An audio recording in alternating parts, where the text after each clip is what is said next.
السلام عليكم ورحمة الله وبركاته، اخواتي وحبايبي في كل مكان، كل الناس اللي بتتابعنا في كل مكان على دماغي من فوق.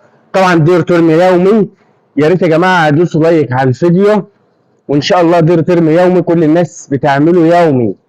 النهارده الجمعة، إن شاء الله هنوريكم الريتيرم يومي. إحنا طبعا هنكنس أول ما نخش المكان بتاعنا في العنبر بتاعنا، لازم نكنس. طبعا زي ما انتم شايفين الكنس اهوت، واحنا معانا المسطرة وبنكنس. الكنس بقى سهل في المجرى واحدة، انك بتكنس المكان من ناحيه واحده.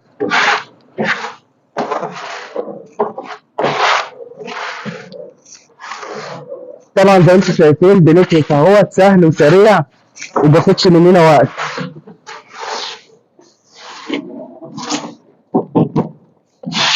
طبعا يا جماعه اهو كنس بيبقى سريع، وشوف بقى الخط بيبقى واخد كام تكنسه اسرع.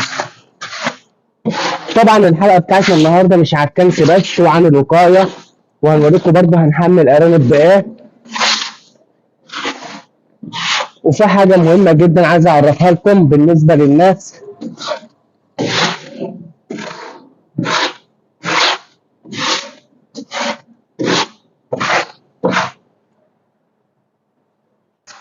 طبعا يا جماعه انا اتكلمت قبل كده بالنسبه للوقايه للجرب، انا اتكلمت عن الديزانول الاردني. فطبعا اليومين دول الديزانول الاردني مضروب، فاحنا هنحمي بسباسيل. السباسيل دي بيقضي على الجرب تماما، وبسم الله ما شاء الله حاجه كويسه، بس هو غالي. اللتر بتاعه بيعمل له من حوالي 4000 جنيه اللتر بتاعه. وطبعا في عبوات اللي انت بتجيبها ايه، هو بيوزن لك من العبوه الكبيره، فطبعا بتعرف تمشي حالك. طبعا احنا دلوقتي هنحمي الموقع كله ببطاريات بكل ضيف تطهير، وفي نفس الوقت بعلاج للجرب اهو. انا بحمل بيه يا جماعه عشان خاطر كله يتعلم وبعد كده يحمي بيه.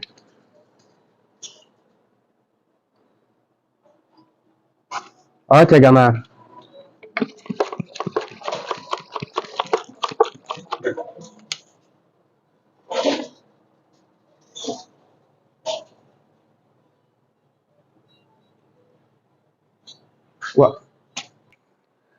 طبعا يا جماعه الاطفال ما تجيش عليها في الحمى قوي، عشان خاطر الطفل معروف بيبقى مستعد للبرد على طول. طبعا ما تلاقيش الجو شمس واحنا في الشتاء، طبعا كان الجو امبارح الشتاء موت واول، فما تفتحش الشبابيك مقفوله زي ما هي اهوت، والمكان مقفول مفيش الا الشفاطات بس اللي شغاله. طبعا اي مكان داخل فيه هوا وانت بتحمي يتقفل، لان انت في جو الشتاء مش في الصيف.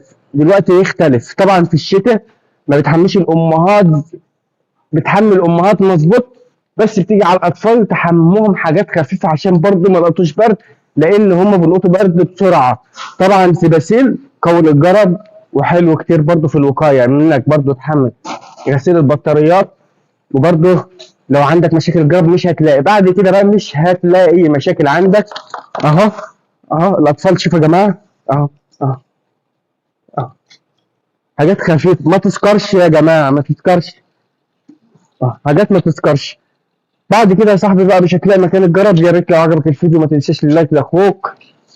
وطبعا ده مديلكم كذا معلومه انكم تتعاملوا بيها، سواء بقى للمشمعات هنتكلم عليها برضو في فيديوهات جايه، اللي احنا بنعمل مشمع بنغسله كده بقى مش هتلاقي مشاكل الجرب عندك خالص. يلا.